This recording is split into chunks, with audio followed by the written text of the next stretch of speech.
ये question JEE main 2024 इसी साल आया था, परम्यूटेशन कॉम्बिनेशंस पर बेस्ड। देखते हैं इसे कैसे सॉल्व करेंगे। हमें इस क्वेश्चन गिवन है वो की वैल्यू करके n-1 CR equals to k² - 8 n CR+1। हमें इसमें k की वैल्यूज फाइंड करनी है, कौन सी k की वैल्यूज के लिए ये वैलिड होगा।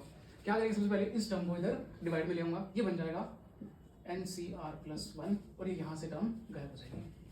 अब मैं इसको अगर सॉल्व करना चाहूँ, फॉर्मूला लगाने के बाद जो मेरी टर्म है ये बनेगा R+1/n इक्वल्स टू k² - 8। अब देखो ये वाली टर्म R+1 पॉजिटिव होगी, ये वाली भी वो टर्म पॉजिटिव होगी, दैट मीन्स ये पूरी की पूरी टर्म पॉजिटिव है तो ये ग्रेटर देन 0 होगी। अगर ये वाली साइड ग्रेटर देन 0 है तो ये वाली साइड भी ग्रेटर देन 0 होगी, that means k² - 8 is greater than 0। मैं इसको लिख सकता हूँ k² - 2√2 का स्क्वायर इज ग्रेटर देन 0, जो बन जाएगा k - 2√2 k + 2√2 जो कि है हमारी a² - b²।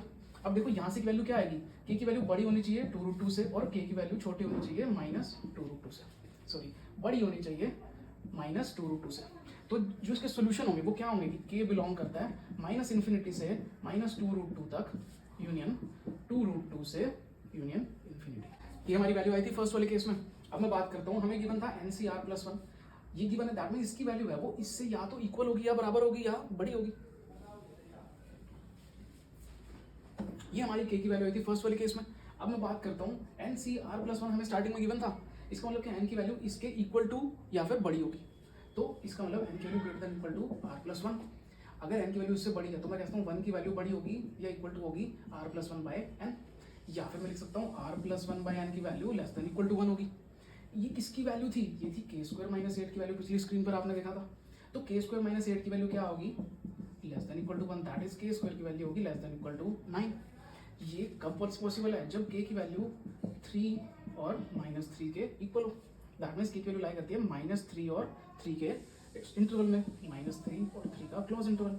अब एक तो k की वैल्यू है जो वो ये आई है, एक ये थी, मुझे इसका कॉमन सोल्यूशन लेना। अब देखो ये -∞ से -2√2 है, ये क्या है -3 कहाँ आएगा, लगभग यहाँ कहीं आएगा।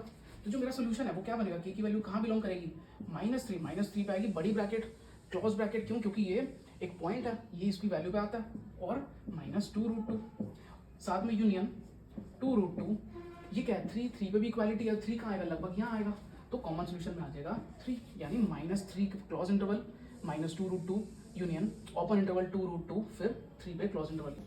तो ये केस कब तब पॉसिबल हो पाएगा, जब k की वैल्यू हमारी ये होगी। ये था इस क्वेश्चन का आसान सा सॉल्यूशन।